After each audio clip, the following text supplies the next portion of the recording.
بسم الله الرحمن الرحیم ولقد خلقنا الانسان فی احسن تقویم. صدق الله العظیم. در حقیقت بهترین صورتی که خداوند عزوجل داده است و یا ارزانی نموده است، این صورتی است که به انسان داده است.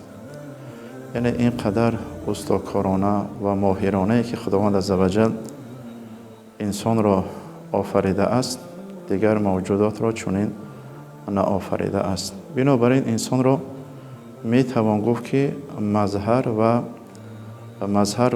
مظهر جلال و جمال خداوند عزوجل هست.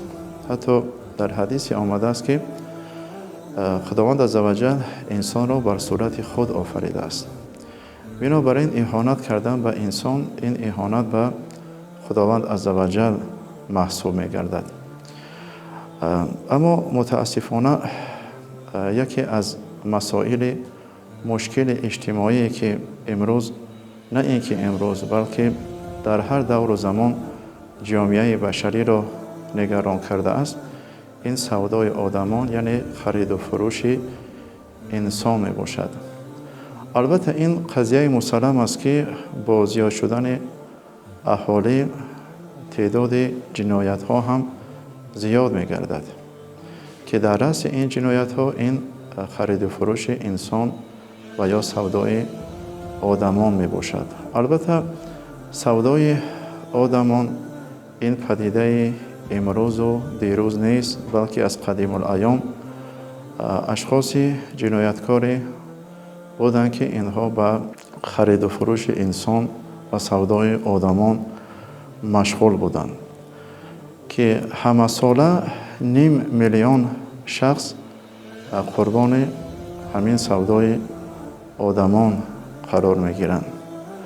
البته گفتن هم ممکن است که بعد از خرید و فروش غیر قانونی مواد مخدر و خرید و فروش غیر قانونی اسلحه و مهمات جنگی، سومین تجارت غیر قانونی که فایده‌ناک است و سیر درآمد است، این خرید و فروش انسان و سودای آدمان می باشد که جنایتکاران همه ساله از این نوع تجارت میلیاردها دلار آمریکایی فایده می برند.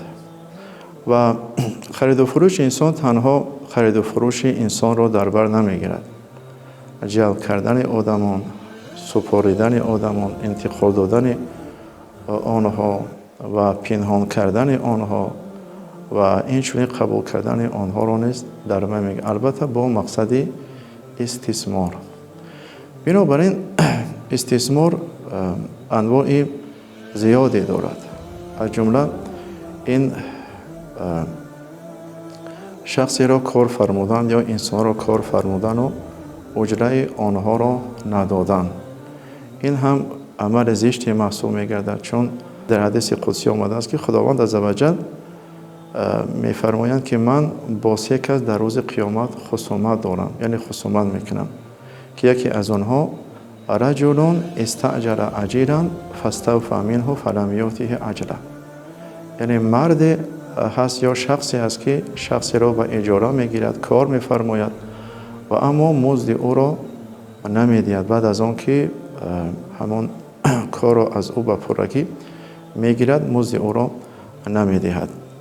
و دوم نوع استثمار این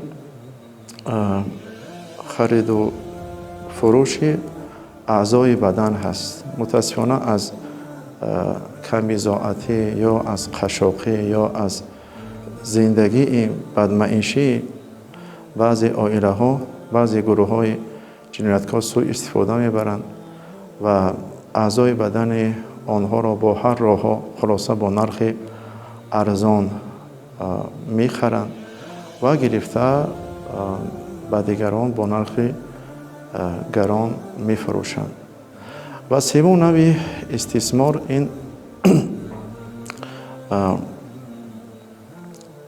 نفرهای جوانان را در جنگ‌های مسلحانه استفاده کردن هست. ببینید که در هر دولت و در هر کشوری که جنگ‌های مسلحانه پیش آمدند یا رخ دادند، پیش از همه جوانان دیگر کشورها در آنجا اشتراک کردند در این جنگ‌های مسلحانه که توسط بازم بعضی جنایتکاران اینها برا مانده می‌شوند.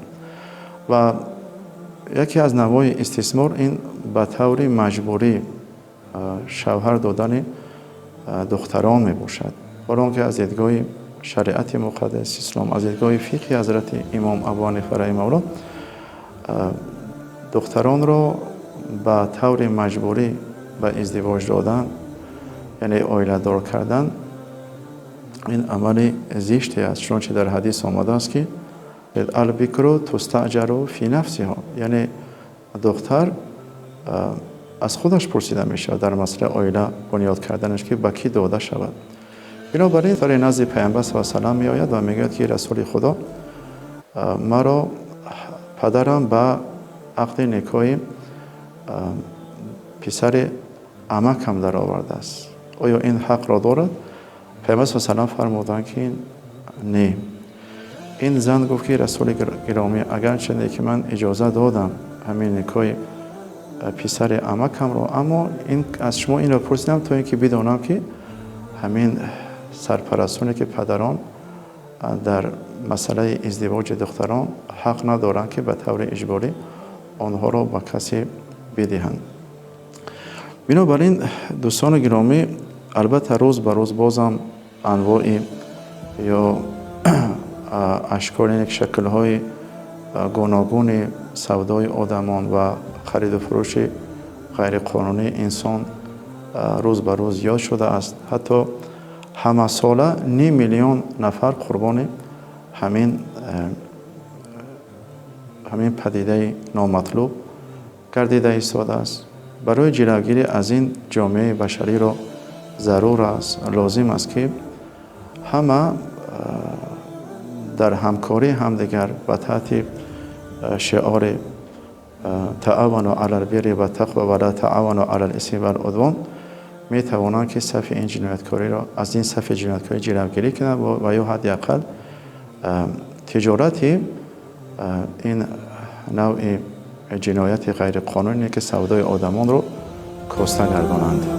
و آخر دعوانا ان الحمد لله رب العالمین.